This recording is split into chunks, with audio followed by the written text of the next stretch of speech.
अरे रचना बहू, आज मेघा घर आ रही है, उसका भी खाना बना लेना और सुन, थोड़ा ज्यादा ही बनाना। वो यहीं से टिफिन पैक करा कर ले जाएगी। कहाँ घर जाकर खाना बनाएगी? यह कहती हुई जमुना जी बाहर अपनी आराम कुर्सी पर आकर बैठ गई, जबकि रसोई में रोटियां सेकती रचना के हाथ वहीं रुक गए। हे भगवान, अच्छी कामचोर बड़ी बहू है इनकी। शाम को आ रही है तो भी घर वालों के लिए खाना बनाकर नहीं आ रही। मैं यहाँ बैठी हूं ना टिफिन वाली, मैं बनाऊंगी उनके पति और बच्चों के लिए खाना।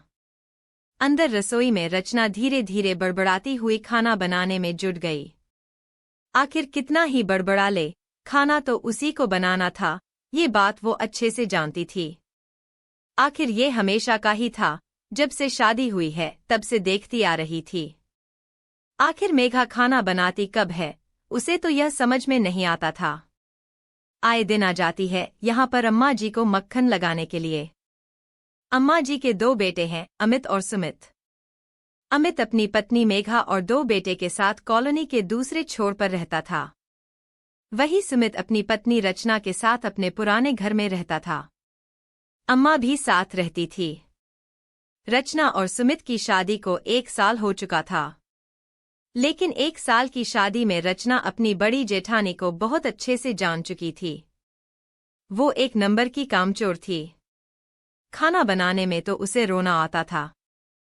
हर 3-4 दिन छोड़कर यहाँ चली आती थी और फिर अपने परिवार का खाना बनवाकर यहीं से ले जाती थी, और तो और अपने बच्चों के जन्मदिन और खुद की सालगिरह तक यहीं पर मनाती थी।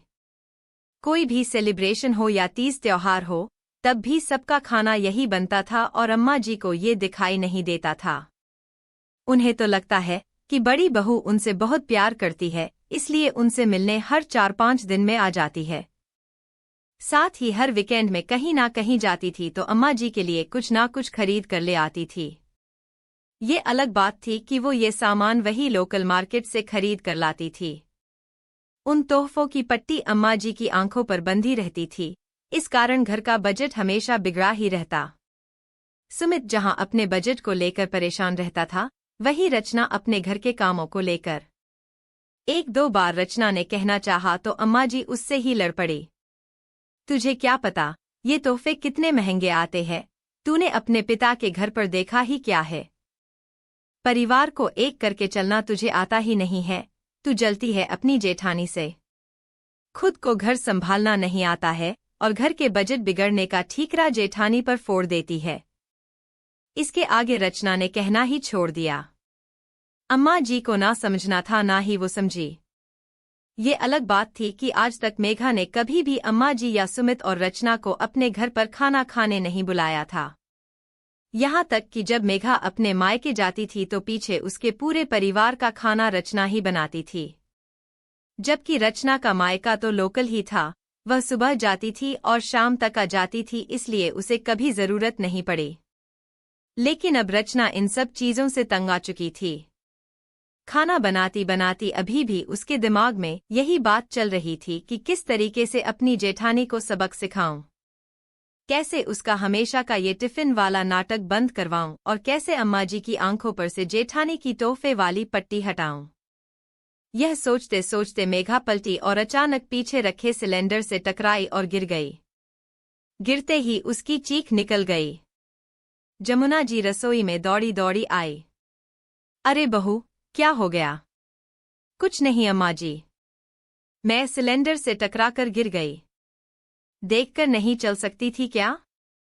अगर ज्यादा चोट लग जाती तो फिर खाना कौन बनाता? अम्मा जी के ये कहते ही रचना के दिमाग में यही आइडिया आ गया। उसने मन ही मन सोचा कि अब तो यही नाटक करना पड़ेगा। वो जैसे तैसे खड़ी होने लगी कि अचानक वापस गिर गई। अम्मा जी, मेरे पैर में तो बहुत जोर से दर्द हो रहा है, लगता है पैर में मोच आ गई है। मुझसे खड़े नहीं होते बन रहा। हे भगवान, तुड़वा लिए ना पैर।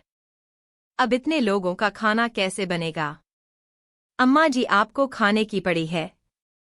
खाना तो जीजी बना लेगी, पर मुझे चोट लगी उसका क्या? ठीक है, उठाती हूँ तुझे। कहते कहते जमुना जी ने जैसे तैसे करके रचना को उसके कमरे तक पहुंचा दिया और उसे बाम लाकर दे दिया। ले बहू, इस मल्ले और गर्म पट्टी बांध ले ताकि कुछ आराम मिल जाए। अभी का खाना बड़ी बहू बना लेगी, कहकर अम्मा जी चली गई। तब तक मेघा भी वहां पर आ गई। जैसे ही मेघा को पता चला कि रचना के पैर में मोच आई है और वो खड़ी भी नहीं हो पा रही है, इसलिए अब खाना उसे ही बनाना पड़ेगा, तो उसने कहा, अम्मा जी मैं खाना तो बना देती पर आज मुझे जरूरी काम से जाना है। मेरी मम्मी की तबीयत ठीक नहीं है।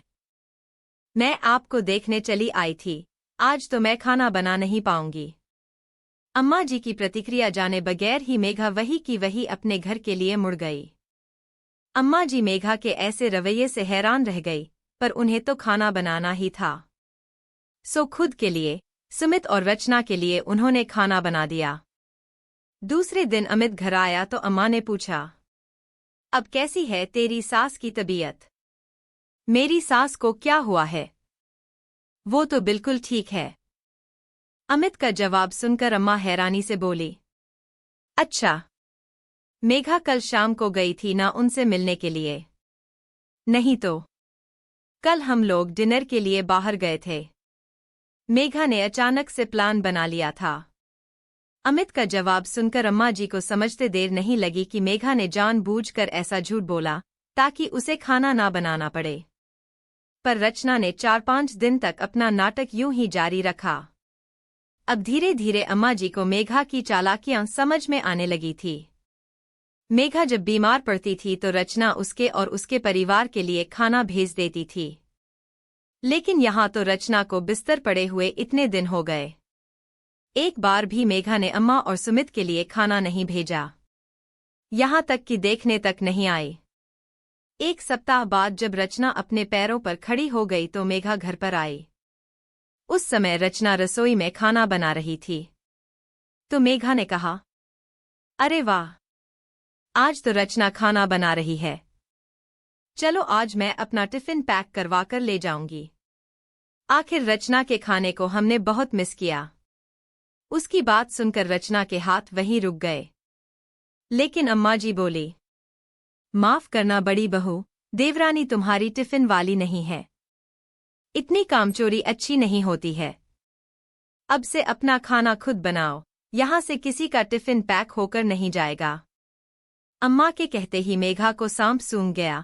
उनके आगे वो कुछ बोल ही नहीं पाई और चुपचाप वहां से रवाना हो गई। और अब मेघा महीने 2 महीने में एक बार ही आती, वो भी अमित के साथ। रोज रोज का आना भी बंद हो गया।